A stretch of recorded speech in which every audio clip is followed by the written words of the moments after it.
ಗಂಗಾವತಿ ನಗರದ ಉಳ್ಳಿ-ಡಗ್ಗಿ ಕ್ಯಾಂಪಿನಲ್ಲಿ ತಾಲೂಕು ಆಡಳಿತ, ತಾಲೂಕು ಪಂಚಾಯತ್ ಹಾಗೂ ನಗರಸಭೆ ಗಂಗಾವತಿ ಹಾಗೂ ಹಡಪದ ಅಪ್ಪಣ್ಣ ಸಮಾಜದ ವತಿಯಿಂದ ಶ್ರೀ ನಿಜ ಸುಖಿ ಶಿವಶರಣ ಹಡಪದ ಅಪ್ಪಣ್ಣನವರ 892ನೇ ಜಯಂತ್ಯೋತ್ಸವವನ್ನು ವಿಜೃಂಭಣೆಯಿಂದ ಆಚರಿಸಲಾಯಿತು.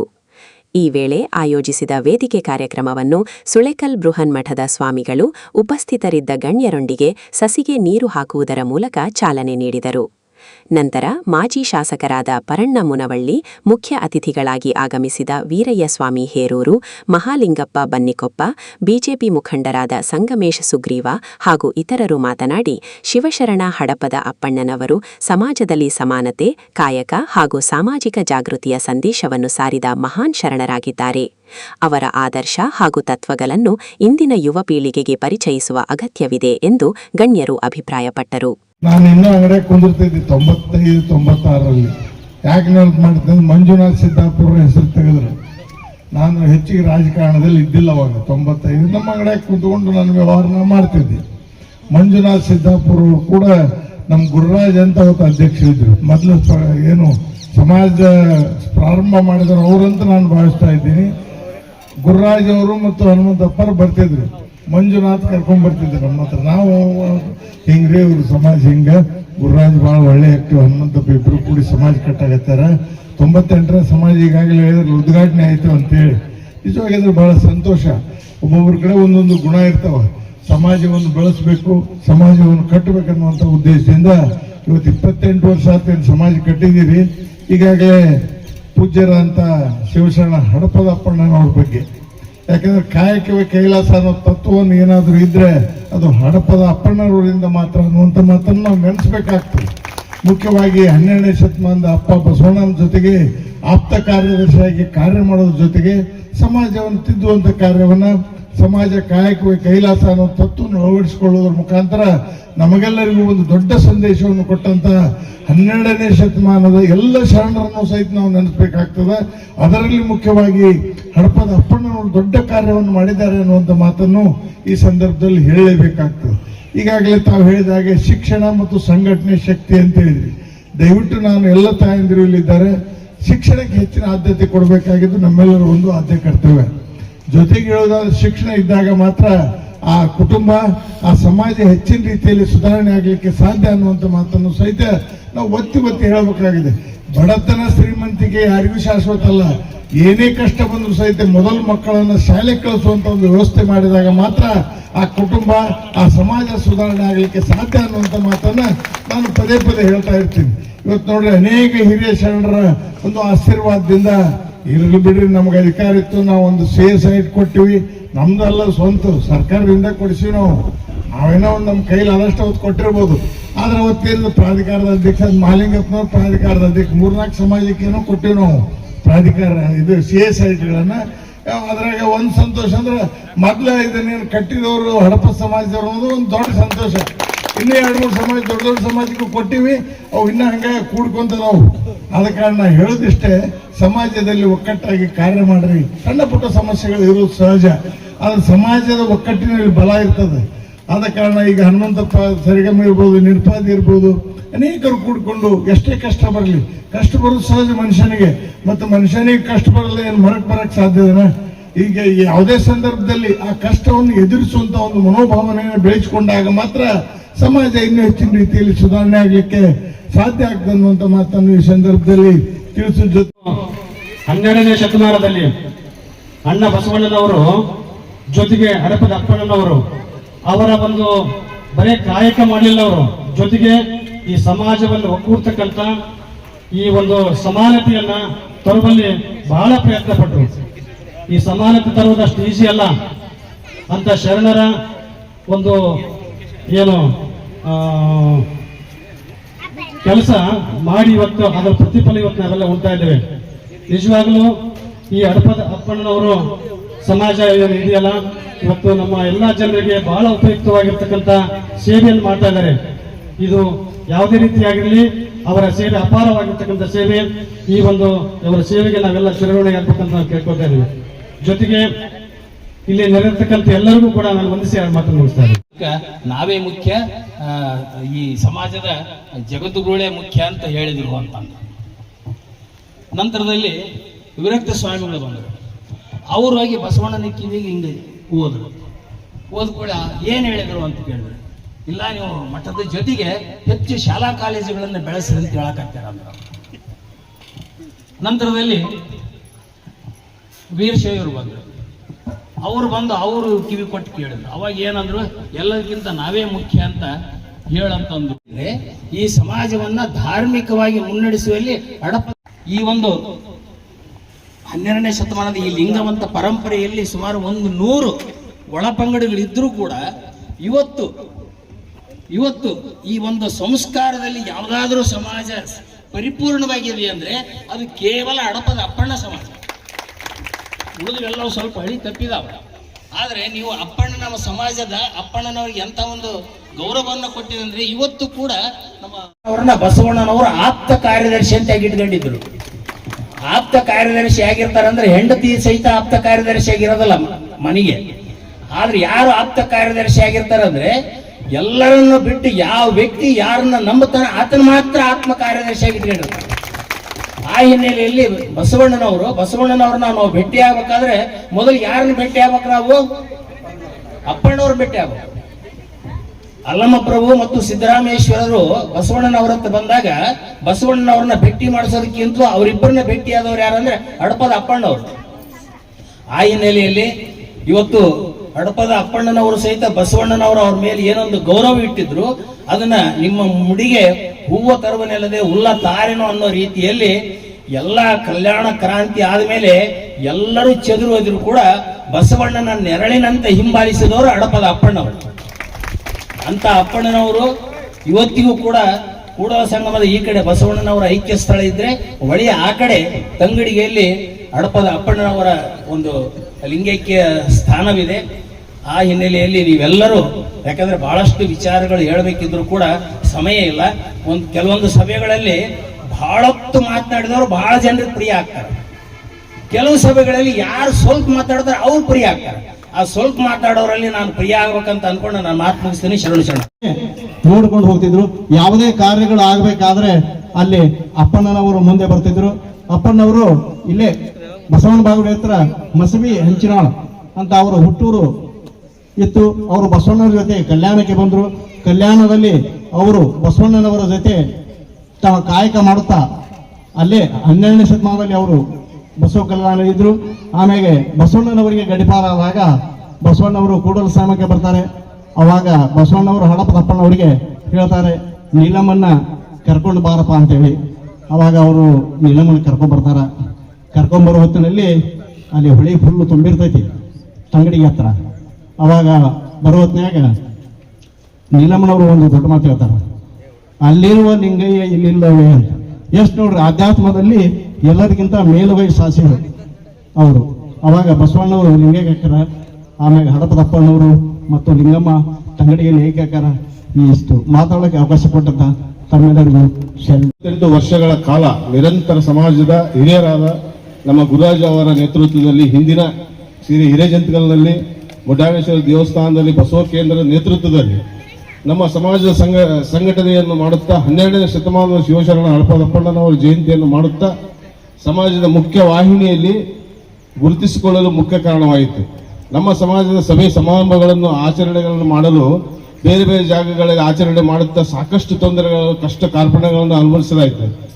ಆಗ ನಮಗೆ ನಮ್ಮ ಸಮಾಜಕ್ಕೆ ನಿವೇಶನದ ಕೊರತೆಯನ್ನು ಕಾಣಿಸುತ್ತಿತ್ತು.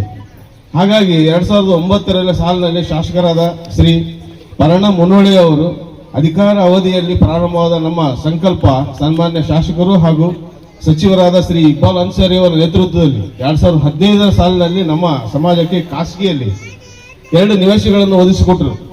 ಅದೇ ನಿವೇಶನದಲ್ಲಿ ನಮ್ಮ ಸಮಾಜದ ಕಟ್ಟಡವನ್ನು ನಿರ್ಮಿಸಿಕೊಂಡು ಅದನ್ನು ಸಮಾಜದ ಕಾರ್ಯಗಳಿಗೆ ಉಪಯೋಗಿಸಿಕೊಂಡೆವು.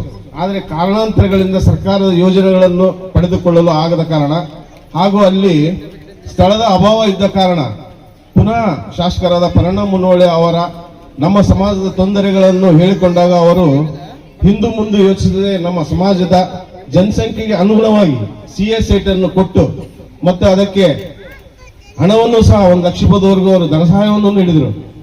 ಈ ಒಂದು ಜಾಗಕ್ಕೆ ನಮ್ಮ ಮಾಲಿಂಗಪ್ಪ ಸರ್ ಅವರು ಸಾಥ್ ಕೊಟ್ಟು ಆಯ್ತಪ್ಪ ನೀವೆಲ್ಲರೂ ಮಾಡ್ಕರಿ ಸರ್ ನಿಮ್ ಹಿಂದಿದಾರ ಅಂತ ಹೇಳಿದ್ರು. ಅದೇ ರೀತಿ ಹಿಂದಿನ ಸಂಸದರಾದ ಕರಡಿ ಸಂಗಣ್ಣನವರು 3 ಲಕ್ಷ ಕೊಟ್ಟರು. ಆ ಅನುದಾನದಲ್ಲಿ ಹಾಲಿ ಸಂಸದರಾದ ರಾಜಶೇಖರ್ ಹೆಗ್ಡೆ ಸಹ ಈಗ 5 ಲಕ್ಷ ರೂಪಾಯಿ ಅನುದಾನವನ್ನು ಬಿಡುಗಡೆ ಹಂತದಲ್ಲಿ ಇದ್ದು, ಹಾಲಿ ಗಂಗಾವತಿ ಶಾಸಕರಾದ ಶ್ರೀ ಜನಾರ್ದನ್ ರೆಡ್ಡಿ ಅವರು ಸಹಿತ 5 ಲಕ್ಷ ಕೊಟ್ಟಿದ್ದಾರೆ. ಅದರಲ್ಲಿ ಕೂಡ ಈ ಪಕ್ಕದಲ್ಲಿ ನಮ್ದು ಭವನವನ್ನು ಸಣ್ಣದಾಗಿ ಇದು ಮಾಡಿದ್ವಿ.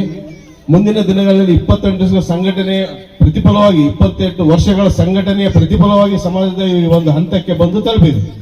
ಮತ್ತು ಈಗಿನ ಒಂದು ಸರ್ಕಾರಕ್ಕೆ ನಾವು ಈಗಾಗಲೇ ನಮ್ಮ ಜಿಲ್ಲಾ ಅಧ್ಯಕ್ಷರಾಗಿರುವಂತಹ ಹನುಮಂತಪ್ಪ ಮತ್ತು ನಾವು ನಮ್ಮೆಲ್ಲ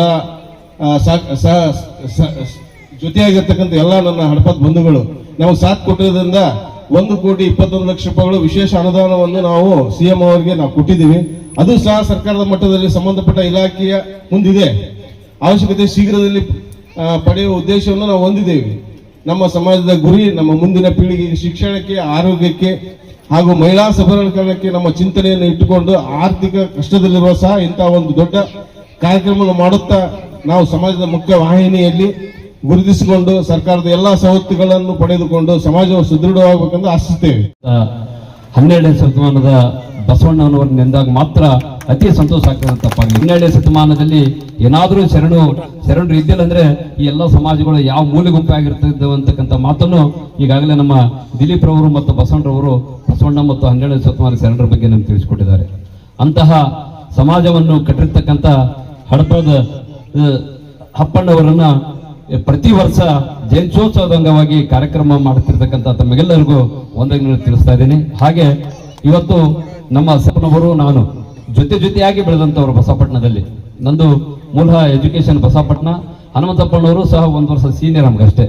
ಅವರು ಅಲ್ಲಿ ಕೂತೊತ್ನಾಗ ತಮ್ಮ ಸಮಸ್ಯೆಗಳನ್ನು ಹೇಳ್ಕೊಂಡ್ರು. ಒಂದು ಸಮಾಜವನ್ನು ಕಟ್ಟಬೇಕಾದ್ರೆ ಬಹಳಷ್ಟು ಮನೆ ಮಠಗಳನ್ನು ಬಿಟ್ಟು ನಾವು ಕಟ್ಟಬೇಕಾಗ್ತದೆ ಅಂತ ನಾನು ಹೇಳಿದೆ ಏನಾದರೂ ನಾವು ಸಮಾಜಮುಖಿ ಕೆಲಸ ಮಾಡಿದಾಗ ಮಾತ್ರ ಇವತ್ತು ನಾವಿಲ್ಲ ಅಂದ್ರೂ ಸಹ ಮುಂದೊಂದು ದಿನ ಸಮಾಜವನ್ನು ನಮ್ಮನ್ನು ಗುರುತಿಸ್ತಕ್ಕಂಥದ್ದು ಕೆಲಸ ಮಾಡೋದಿದ್ರೆ ಅದು ಸಮಾಜ ಮಾತ್ರ ಅಂತಕ್ಕಂಥ ಮಾತನ್ನು ಈ ಸಂದರ್ಭದಲ್ಲಿ ಹೇಳಿದೆ. ನಾನು ನಮ್ಮ ಪರಣ್ಣ ಮುನ್ನೋಳಿ ಸಾಹೇಬ್ರವರ ಒಂದು ಶಾಸಕರ ನನಗೆ ಆಶೀರ್ವಾದದೊಂದಿಗೆ ನಾನು ಅಧ್ಯಕ್ಷನಾಗಿರ್ತಕ್ಕಂಥ ಸಂದರ್ಭದಲ್ಲಿ ನಾನು ಸಾಹೇಬರು ಯಾವುದೋ ಒಂದು ನಮ್ಮ ಸಮಾಜದ ನಮ್ಮ ಪ್ರಾಧಿಕಾರದ ಒಂದು ಆಫೀಸಿನ ಸಮಸ್ಯೆ ನಿಂತುಕೊಂಡು ನಾವು ಬೆಂಗಳೂರಿಗೆ ಹೋದಂತ ಸಂದರ್ಭದಲ್ಲಿ ಅಜಯ್ ನಾಗಭೂಷಣ್ ಸರ್ ಕಾರ್ಯದರ್ಶಿಗಳು ಪ್ರಿನ್ಸಿಪಾಲ್ ಸೆಕ್ರೆಟರಿ ಅವರು ನಮ್ಮ ಸಮಸ್ಯೆಗಳು ಹೇಳಿದಾಗ ನಿಮ್ಮಲ್ಲಿರ್ತಕ್ಕಂಥ CA ಸೈಟ್ಗಳನ್ನ ಸಮಾಜಮುಖಿಯಾಗಿ ಎಲ್ಲರಿಗೂ ಕೊಡ್ರಿ, ಅಲ್ಲಿಂದ ನಿನ್ನ ಫಂಡ್ ಕಲೆಕ್ಟ್ ಆಗ್ತದೆ ಅಂತ ಮಾರ್ಗದರ್ಶನವನ್ನು ಸಾಹೇಬರು ನೀಡಿದ್ರು. ಹಾಗೆ ನಮ್ಮ ಜನಪ್ರಿಯ ಶಾಸಕರವತ್ತು ನಿಜವಾಗ್ಲೂ ಏನಾದರೂ ಸಮಾಜಮುಖಿಯಾಗಿ ಅದು ಲಿಂಗಾಯತ್ ಸಮಾಜಗಳಿಗೆ ಏನಾದರೂ ಮನ್ನಣೆ ಇದ್ರೆ ಅದು ಪರಣ ಮುನ್ನೋಳಿ ಸಾಹೇಬರಂದ್ರೆ ತಪ್ಪಾಗ್ಲಿಕ್ಕಿಲ್ಲ. ಆಗುವುದೈತಲ್ಲ, ಇದರ ಇಂದ ಯಾರ್ಯಾರದ ಪರಿಶ್ರಮ ಐತಿ ಅನ್ನೋಂಥದ್ದು ನಿಮಗೆ ಎಲ್ಲರಿಗೂ ಒಂದಿಷ್ಟು ಗಮನದಲ್ಲಿ ಇರ್ಲಿ ಅಂತ. 2015-16ರಲ್ಲಿ ಒಂದು ಪ್ರೈವೇಟ್ ಜಾಗದಲ್ಲಿ ನಮ್ಮ ಆತ್ಮೀಯ ಸಹೋದರಾದಂತ ಹನುಮಂತಪ್ಪ, ಸರಿಗಮ ಹನುಮಂತಪ್ಪವರು, ಶಿವಣ್ಣವರು ಎಲ್ಲರೂ ಇವರದೇ ಆದಂತ ಒಂದು ತಂಡ ಕಟ್ಕೊಂಡು ಓಡಾಡಿ ಏಕೆ ಏನೋ ಒಂದು ಸಮುದಾಯ ಭವನ ಕಟ್ಟಬೇಕು ಅಂತ ನಿಂತಾಗ ಇದಕ್ಕೆ ಬೆನ್ನೆಲುಬಾಗಿ ನಿಂತಿದ್ದು ಇಕ್ಬಾಲ್ ಅನ್ಸಾರಿ ಅವರು, ಪರಣ್ಣ ಮುನವಳ್ಳಿ ಅವರು. ಅವತ್ತಿಗೆ ನಾವಿನ್ನು ಹುಡ್ರೆ, ಅವತ್ತಿಗೆ ಇಂಜಿನಿಯರ್ ಆಗಿದ್ದೆ ನಾನು, ಇವತ್ತಿಗೆ ಇಂಜಿನಿಯರ್ ಇದ್ದೀನಿ, ಅದ್ರ ಮುಂದೆ ಒಂದು ಭಾಗಕ್ಕೆ ಹೋಗಿವ ಅಷ್ಟೇ. ಅವತ್ತಿನ ಕಾಲಕ್ಕ ಆ ಭಾಗ ಅಲ್ಲಿ ಒಂದು ಸೈಟ್ ಅನ್ನ ತಗೋಬೇಕು ಅಂತ ನಿಂತಾಗ ಅದಕ್ಕೆ ಸರ್ಕಾರದ ಅನುದಾನ ಕೊಡುವ ಮುಖಾಂತರ, ತಮ್ಮ ವೈಯಕ್ತಿಕ ಧನ ಸಹಾಯ ಮಾಡುವ ಮುಖಾಂತರ ಇವರಿಬ್ರು ಕೂಡ ಒಂದು ಬೆನ್ನೆಲುಬಾಗಿ ನಿಂತರು. ರಾಜಕೀಯವಾಗಿ ಬೇರೆ, ಅದು ಯಾವುದೇ ಅರ್ಥ ಬೇರೆ ಪಡ್ಕೊಳ್ಳಿ, ಆದ್ರೆ ನೆನೆಸುವಂತ, ಅಭಿನಂದಿಸುವಂತ ಅಥವಾ ಕೃತಜ್ಞತೆಯನ್ನ ಸಲ್ಲಿಸುವಂತ ಮನೋಭಾವ ನಮಗಿರ್ಬೇಕು. ಅವಾಗಿದ್ದಾಗ ಮಾತ್ರ ಸಮಾಜ ಬೆಳಿತೈತಿ. ಅವತ್ತಿಗೆ ಇವರು ಸರ್ಕಾರದಿಂದ ಧನ ಸಹಾಯ ಮಾಡಿದಾಗ ಯಾವ ಒಂದು ಪ್ಲಾಟ್ ಅನ್ನ ತಗೋಬೇಕಾದಾಗ ಅದನ್ನ ರಿಜಿಸ್ಟ್ರೇಷನ್ ಮಾಡ್ಬೇಕಾದ್ರೆ ಸರಿಯಮ್ಮ ಹನುಮಂತಪ್ಪರು ನಮ್ಮ ಆಫೀಸಿಗೆ ಬಂದಾಗ ಆ ಒಂದು 15-20 ಜನ ತಂಡ ಕಟ್ಕೊಂಡು ಬಂದಾಗ ಹಿಂಗ ಪ್ಲಾಟ್ ತಗೊಂತ ಇದೀವಿ, ಸಮುದಾಯ ಭವನ ಕಟ್ಬೇಕಂತ ಮಾಡಿವಿ, ನಿಮ್ದು ಒಂದು ಸೇವೆ ಇರ್ಲಿ ಅಂತ. ನಾವು ಕೂಡ ಸರಿ ನಮ್ದು ಒಂದು ಸೇವೆ, ಎಲ್ಲಾ ಸಮಾಜಕ್ಕೂ ನಮ್ಮ ಸೇವೆ ಇರ್ತೈತಿ, ಅದಕ್ಕೆ ಎತ್ತ ಸಮಾಜ ನಾನು ಹೆಂಗೆ ನಮ್ಮ ಸಮಾಜ ಗುಣಕಾಗತ್ತ, ಇಡೀ 82 ಹಳ್ಳಿಗಳಿಗೂ ನಮ್ಮ ಸೇವೆ ಇರ್ತೈತಿ, ನಮ್ಮ ಸಮಾಜಕ್ಕೂ ನಮ್ಮ ಸೇವೆ ಇರ್ತೈತಿ ಅಂತೇಳಿ ನಾವು ಅವತ್ತು ಲಕ್ಷಾನ್ಗಟ್ಲೆ ಸೇವೆ ಮಾಡಿದ್ವಿ. ಅದರ ನಂತರ ಸಮುದಾಯ ಭವನ ಕಟ್ಟು ಪ್ರಾರಂಭ ಮಾಡಿದ್ರು. ಆ ಸಮುದಾಯ ಭವನ ಕಟ್ಟುವ ಸಮಯದಲ್ಲೇ ವಿಘ್ನ ಹೆಂಗ್ ಬರ್ತಾವ ಅನ್ನೋಂಥದ್ದು ನಮ್ಮೆಲ್ಲ ಸಹೋದರಿಗೆ ಗೊತ್ತು. ಪಾಪ ಬೇರೆ ಒಂದು ಅಂಗಡಿ ಒಳಗ ಒಂದಿಷ್ಟು ಸಿಮೆಂಟು ಸ್ಟೀಲು ತಗೊಂಡ್ ಬಂದ್ರು, ಆದ್ರೆ ಅದನ್ನ ಕಟ್ಟಕ್ ಆಗ್ಲಿಲ್ಲ ಅವತ್ತಿನ ಸಮಯಕ್ಕೆ. 1.5 ಲಕ್ಷ 2017-18ನೇ ಸಮಯದಲ್ಲಿ 1.5 ಲಕ್ಷ ಅವತ್ತು ಕಟ್ಟಕ್ಕಾಗಿಲ್ಲ. ಅಂತ ಸಮಯ ತಿಗಡ್ಲಿಲ್ಲ, ಹೆದರ್ಲಿಲ್ಲ. ಅದನ್ನ ನಮ್ಮ ಮನುಷ್ಯ ಒಬ್ಬತ್ ಅಂತೇಳಿ ಮತ್ತೆ ಸುಗ್ರೀವಂತೆಲ್ಲ ನನ್ನ ಹತ್ರ ಬಂದಾಗ ಆಯ್ತು, ಅದರ ಏನೇ ಆಗಿರ್ಲಿ ಧನಲಕ್ಷ್ಮಿ ಹಾರ್ಡ್ವೇರ್ ನಲ್ಲಿ ನೀವೇನು ಅದಕ್ಕೆ ಸಮಾಜದ ಸಮುದಾಯ ಭವನ ಕಟ್ಟಕ್ ಮಾಡಿರಿ, ನಿಮ್ಮ ವೈಯಕ್ತಿಕ ಕಟ್ಟಕ್ಕೆ ನೀವೇನು ಮಾಡಿಲ್ಲ, ಸಮಾಜ ಕಟ್ಟಕ್ ಬೆಳೆಸಿರಲ್ಮೇಲೆ ಅದರ ಜವಾಬ್ದಾರಿ ನಾವು ಒತ್ಕೊಂತೀವಿ ಅಂತೇಳಿ ಅವತ್ತಿನ ಕಾಲಕ್ಕೂ ಅದು ಒಂದು ಬಡ್ಡಿ ಸಮೇತ ಲಕ್ಷಾನ್ಗಟ್ಲೆ ಅದು ಕೂಡ ನಾನು ಆ ಜವಾಬ್ದಾರಿಯನ್ನ ಒತ್ಕೊಂಡು ಆ ದುಡ್ಡನ್ನು ನಾನು ಕೊಟ್ಟು ಕಳಿಸಿದೆ. ಆ ಒಂದು ಅವತ್ತಿಗೆ ಆ ಒಂದು ಸಮುದಾಯ ಭವನ ಪ್ಲಾಟ್ ಅನ್ನ ನಮ್ಮ ಸಮುದಾಯದ ಮೇಲೆ ಅಕ್ಷರಲ್ಲ ಆಗಿರೋ ಕಾರಣಕ್ಕೆ ಇವತ್ತು 15 ಲಕ್ಷ 16 ಲಕ್ಷ ಗೌರ್ಮೆಂಟಿನ ಒಂದು ಏನೈತಿ ರೈಟ್ ಪ್ರಕಾರ ತಗೊಂಡಿರುವಂತದ್ದು ಇವತ್ತು ನಾವೆಲ್ಲ ಹೆಮ್ಮೆ ಪಡ್ಬೇಕಾಗಿದೆ. ಇವತ್ತಿನ ಕಾಲಕ್ಕ ಪರಣ ಮನವಳ್ಳಿ ಸಾಹೇಬರು ಹಂಗೆ ಮಾತಾಡ್ಬೇಕಾದ್ರೆ ನಾನು ಕೇಳಿದ್ದೆ, ಅವತ್ತಿನ ಕಾಲಕ್ಕ 300-400 ಸ್ಕ್ವೇರ್ ಫೀಟ್ ನಾ ಕೊಡ್ಸಿನಪ್ಪ, ಇವತ್ತು ಕೋಟಿಗಟ್ಲಾಗೈತಿ ನಿಮ್ ಸೈಟ್ ಅಂತ, ಇವತ್ತು ಕೋಟಿಗಟ್ಲಾಗೈತಪ್ಪ ನಿಮ್ ಸೈಟ್ ಅಂತ ಹೇಳಿದ್ರು. ಅದು ನಿಜವಾಗ್ಲೂ ಅವರಿಗೂ ಕೂಡ ನಾವು ಧನ್ಯವಾದ ಯಾವತ್ತಿಗೂ ಋಣಿ ಇರ್ಲೇಬೇಕು. ಹಾಗೆ ನನ್ನ ಸಮಾಜದ ಬಂಧುಗಳಿಗೆ ಹಾಗೂ ನನ್ನ ನೆಚ್ಚಿನ ಯುವಕರಿಗೆ ಕೂಡ ನಾನು ಹೃದಯಪೂರ್ವಕ ನಮಸ್ಕಾರವನ್ನು ತಿಳಿಸ್ತೀನಿ. ಹಾಗೆ ಮತ್ತೆ ಹಡಪದ ಅಪ್ಪಣ್ಣನವರ 892ನೇ ಜಯಂತಿಯ ಆರ್ಥಿಕ ಶುಭಾಶಯಗಳನ್ನು ತಿಳಿಸುತ್ತಾ ಅಪ್ಪಣ್ಣನವರ ಬಗ್ಗೆ ಎಲ್ಲ ಗಣ್ಯಮಾನ್ಯರು ಜೀವನದ ಬಗ್ಗೆ ತಿಳಿಸಿದ್ದಾರೆ. ಹಾಗೆ ಮತ್ತೆ ಏಳೇ ಸಮಯ ವ್ಯರ್ಥ ಮಾಡುವುದಿಲ್ಲ. ಹಡಪದ ಅಪ್ಪಣ್ಣನವರು ನಮಗೆ ಕೊಟ್ಟ ಕೊಡುಗೆ ಕ್ಷೌರಿಕ ವೃತ್ತಿ. ನಮ್ಮ ವೃತ್ತಿಯನ್ನು ಯಾವಾಗಲೂ ನಾವು ಗೌರವಿಸಬೇಕು ಮತ್ತು ಪ್ರೀತಿಸಬೇಕು. ಆಗ ಮಾತ್ರ ಇನ್ನೊಬ್ಬರು ನಮ್ಮ ಸಮಾಜಕ್ಕೆ ಗೌರವ ನೀಡುತ್ತಾರೆ. ನಾವು ಒಂದು ತುತ್ತು ಅನ್ನವನ್ನು ನಮ್ಮ ಕ್ಷೌರಿಕ ವೃತ್ತಿಯಿಂದಲೇ ಊಟ ಮಾಡುತ್ತಿದ್ದೇವೆ ಎನ್ನುವುದನ್ನು ಮರೆಯಬಾರದು. ಮತ್ತು ನಮ್ಮ ಸಮಾಜದ ಮಕ್ಕಳಿಗೆ ಎಲ್ಲ ತಂದೆ ತಾಯಿಯಂದಿರಿಗೂ ತಮ್ಮ ಮಕ್ಕಳಿಗೆ ಉತ್ತಮ ಶಿಕ್ಷಣ ಮತ್ತು ಒಳ್ಳೆಯ ಸಂಸ್ಕಾರ ನೀಡಿ ಅವರನ್ನು ಸಮಾಜದಲ್ಲಿ ತಲೆ ಎತ್ತಿ ಬಾಳುವಂತೆ ಮಾಡಿ ಎಂದು ತಮ್ಮಲ್ಲಿ ಕೇಳಿಕೊಳ್ಳುತ್ತೇನೆ. ಏಕೆಂದರೆ ದೊಡ್ಡ ದೊಡ್ಡ ಅಧಿಕಾರಿಗಳು ಹಾಗೂ ಸರ್ಕಾರಿ ಉದ್ಯಮಗಳಲ್ಲಿ ಕೆಲಸ ಮಾಡುವುದನ್ನು ನಾವು ನಮ್ಮ ಸಮಾಜದವರು ಎಂದು ತಿಳಿದಾಗ ಮಾತ್ರ ನಮಗೆ ಖುಷಿಯೇ ಬೇರೆ. ಎಲ್ಲ ತಮ್ಮ ಮಕ್ಕಳಿಗೆ ಉತ್ತಮ ಶಿಕ್ಷಣ ನೀಡಿ ನಮ್ಮ ಮಕ್ಕಳ ವಿದ್ಯಾಭ್ಯಾಸಕ್ಕೆ ಅಡಚಣೆ ತೊಂದರೆ ಬಂದಲ್ಲಿ ನಮ್ಮ ಸಮಾಜ ನಿಮಗೆ ಯಾವಾಗಲೂ ಸಹಾಯ ಮಾಡಲು ಮುಂದಾಗಿರುತ್ತೆ. ವಂದನೆಗೆ ನಿಲ್ಲಬೇಡ, ನಿಂದೆ ಗಂಜಿ ಓಡಲಿ ಬೇಡ, ಇಂದು ಮುಂದು ಆಡಲು ಬೇಡ, ಸಂದೇಹಕ್ಕೊಳಗಾಗಬೇಡ, ದ್ವಂದ್ವ ಬುದ್ಧಿಯ ಕಳೆದು ನಿಂತಿರೆ ಬಸವಪ್ರಿಯ ಚನ್ನ ಕೂಡಲ ಸಂಗಮ ದೇವ ಚನ್ನ ಬಸವೇಶ.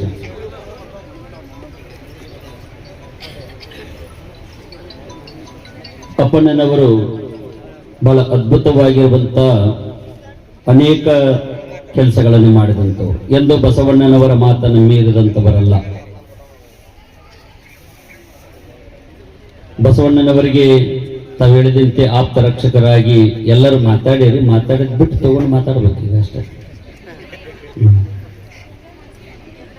ಆಪ್ತ ರಕ್ಷಕರಾಗಿ, ಅಂಗರಕ್ಷಕರಾಗಿ ನೋಡ್ರಿ, ಇಂದಕ್ಕ ಈ ಸಮಾಜಕ್ಕೆ ನೋಡ್ರಿ ಇಲ್ಲೇ ಹೇಳ್ಕೊಡ್ತದ ಆಪ್ತ ರಕ್ಷಕ ಅಂಗರಕ್ಷಕ ಆಗಿದ್ದ ಅಪ್ಪಣ್ಣ ಅಂದ್ರೆ ಅಡಪದ ಅಂದ್ರ ಆಪ್ತ ರಕ್ಷಕ ಅನ್ನುವಂತ ಮತ್ತೊಂದು ಹೆಸರು. ಇಂದಕ್ಕೆ ರಾಜಮನೆತನಗಳಲ್ಲಿ ರಕ್ಷಕ ಕೆಲಸವನ್ನ ಮಾಡ್ತಾ ಇದ್ರು ಇವರು. ಮುಂದೆ ಬರ್ಬರ್ತಾ ಆ ರಾಜ ಆಡಳಿತ ಹೋದಂತೆಲ್ಲ ಮುಂದೆ ಪ್ರಜಾಪ್ರಭುತ್ವದ ಕಡೆಗೆ ಒಲವನ್ನ ತೋರಿದಂತೆಲ್ಲ ಉದ್ಯೋಗವನ್ನ ಅರಿಸಿ ಈ ಉದ್ಯೋಗವನ್ನ ಅಂದ್ರೆ ಎಲ್ಲರ ಮುಖವನ್ನ ತೊಳೆಯುವಂತ ಉದ್ಯೋಗದ ಕಡೆಗೆ ಮುಖವನ್ನು ಮಾಡಿದಂತ ಸಮಾಜ ಈ ಅಪ್ಪಣ್ಣ ಸಮಾಜ. ನೋಡ್ರಿ, ಒಂದು ಬಿಲ್ಡಿಂಗಿನ ಮೇಲೆ ಕೈ ಇಟ್ರೆ, ಒಬ್ಬ ಕಾರ್ಪೆಂಟ್ ಕೈ ಇಟ್ರೆ ಒಂದು ಬಿಲ್ಡಿಂಗ್ ಸುದ್ದಾಗ್ತದೆ. ಒಬ್ಬ ಇಂಜಿನಿಯರ್ ರೋಡಿನ ಮೇಲೆ ಕೈ ಇಟ್ರೆ ರೋಡ್ ಸುದ್ದಾಗ್ತದ. ಹಂಗ ಒಬ್ಬ ಮುಖದ ಮೇಲೆ ಒಬ್ಬ ಮನುಷ್ಯ ಕೈ ಇಟ್ಟನಪ್ಪ ಅಂದ್ರೆ ಆತನ ಮುಖ ಶುದ್ಧಾಗ್ತದಂದ್ರೆ ಅದು ಅಪ್ಪಣ್ಣ ಸಮಾಜದಿಂದ ಮಾತ್ರ ಸಾಧ್ಯ. ಅಪ್ಪಣ್ಣ ಸಮಾಜದಿಂದ ಮಾತ್ರ ಸಾಧ್ಯ. ಕಾಣಕ್ ಆಗ್ತಿದ್ದಿಲ್ಲ, ಒಂದೊಮ್ಮನೆ ಕಾಲ್ಡಾದಂಗೆ ಆಗಿಬಿಡ್ತಿದ್ದೀವಿ. ನೀವು ಎಲ್ಲಿರಂತ ಭಾಳ ಚಂದ. ಹಂಗಾಗಿ ವೃತ್ತಿ ಸಣ್ಣದಲ್ಲ, ಈ ವೃತ್ತಿ ಬಹಳ ಮುಖ್ಯವಾಗಿರುವಂಥದ್ದು. ಪ್ರತಿ ದಿವಸ ಪ್ರತಿ ಕ್ಷಣ ಈ ವೃತ್ತಿ ಒಳಗೆ ನೀವು ಇರಲೇಬೇಕು. ಜೊತೆಗೆ ಇಂಥ ಸಂಘಟನೆಗಳನ್ನು ಮಾಡಿ ಪ್ರತಿ ವರ್ಷವೂ ಅಪ್ಪಣ್ಣನ ಜಯಂತಿ ಮಾಡ್ತೇವೆ. ಇದ್ರ ಜೊತೆಗೆ ನಂದೊಂದು ಸಂಕಲ್ಪ, ಮಂಗಳವಾರಕ್ಕೊಮ್ಮೆ ತಾವೆಲ್ಲ ರಜಾ ಮಾಡ್ತಾರಲ್ರಿ, ಮಂಗಳವಾರ ರಜಾ ಮಾಡ್ತಾರಲ್ಲ, ಅವತ್ತಿನ ದಿವಸ ಬಸವಾದಿ ಶಿವಶರಣರ ವಚನಗಳನ್ನ ಒಂದಿಷ್ಟು ನಿವೇದನ ಮಾಡುವಂತ, ಅಂದ್ರೆ ಎಲ್ಲ ಮಂಗಳವಾರ ನೀವು ಸಮಾಜದವ್ರು ಕಲ್ತು ಒಂದಿಷ್ಟು ಇಂಥ ಮಂಗಳದ ಅಂಗಳದೊಳಗ ತಾವೆಲ್ಲ ಕಲ್ತು ಆ ವಚನಗಳನ್ನ ವಿಸ್ತಾರ ರೂಪವಾಗಿ ಮಕ್ಕಳಿಗೆ ಉಣಬಡಿಸುವಂತ, ನೀವು ಸಹಿತ ತಿಳಿದುಕೊಳ್ಳುವಂತ. ಯಾಕಂದ್ರೆ ಬರೀ 12ನೇ ಶತಮಾನದ ಮಾತಾಡೋದಷ್ಟ ದೊಡ್ಡದಲ್ಲ, ಅದರಂತೆ ಹೆಂಗ್ ನಡಿತೀವಿ ಅದು ಅವತ್ತಿಗೆ ಆ ಶರಣರ ಪಾದಕ್ಕೆ ಮುಟ್ಟುವಂಥದ್ದಾಗ್ತದ, ಅಂದ ಪಾದಕ್ಕೆ ಮುಟ್ಟುವಂಥದ್ದಾಗ್ತದ. ಈ ಸಂದರ್ಭದಲ್ಲಿ ದಿವ್ಯ ಸಾನ್ನಿಧ್ಯ ಶ್ರೀ ವೆ ಮು ಭುವನೇಶ್ವರಯ್ಯ ತಾತನವರು, ಬೃಹನ್ಮಠ ಸುಳೇಕಲ್, ಮಾಜಿ ನಗರ ಯೋಜನಾ ಪ್ರಾಧಿಕಾರ ಅಧ್ಯಕ್ಷ ಮಹಾಲಿಂಗಪ್ಪ ಬನ್ನಿಕೊಪ್ಪ, ಮಾಜಿ ನಗರಸಭೆ ಸದಸ್ಯ ರಾಚಪ್ಪ ಸಿದ್ದಾಪೂರು, ಮಾಜಿ ನಗರಸಭೆ ಸದಸ್ಯೆ ಶಾರದಮ್ಮ ಶಿವಣ್ಣ, ಬಸವರಾಜ, ದಿಲೀಪ್ ಕುಮಾರ್ ವಂದಾಲಿ, ಹಡಪದ ಅಪ್ಪಣ್ಣ ಸಮಾಜದ ಕೊಪ್ಪಳ ಜಿಲ್ಲಾ ಗೌರವ ಅಧ್ಯಕ್ಷ ಹನುಮಂತಪ್ಪ ಸರಿಗಮ, ಗಂಗಾವತಿ ಹಡಪದ ಅಪ್ಪಣ್ಣ ಸಮಾಜದ ಅಧ್ಯಕ್ಷ ನಿರುಪಾದಿ ಕೇಸ್ರಹಟ್ಟಿ, ಸಹ ಕಾರ್ಯದರ್ಶಿ ಎಚ್ ಮಂಜುನಾಥ್ ಕನಕಗಿರಿ, ತಾಲೂಕು ನಗರ ಘಟಕ ಅಧ್ಯಕ್ಷ ವಿಕ್ರಮ್ ಪಾಟೀಲ್, ಎಸ್ಡಿಎಂಸಿ ಅಧ್ಯಕ್ಷ ಬಸವರಾಜ ಹೆಚ್, ರಮೇಶ್ ಹತ್ತಿಮರದ್, ಸವಿತಾ ಸಮಾಜದ ತಾಲೂಕು ಅಧ್ಯಕ್ಷ ಮಾರೇಶ್, ಹಡಪದ ಅಪ್ಪಣ್ಣ ಸಮಾಜದ ತಾಲೂಕು ಉಪಾಧ್ಯಕ್ಷ ಭೀಮನಗೌಡ, ಶಿವಣ್ಣ ನೀಲಕಮಲ್, ಶರಣಪ್ಪ ನೀರೇನಂದಿಹಾಳ್, ಹೆಚ್ ಚಂದ್ರಶೇಖರ ಕನಕಗಿರಿ, ಪಂಪಾಪತಿ ಹೊಸಹಳ್ಳಿ ಸೇರಿದಂತೆ ಇತರರು ಇದ್ದರು.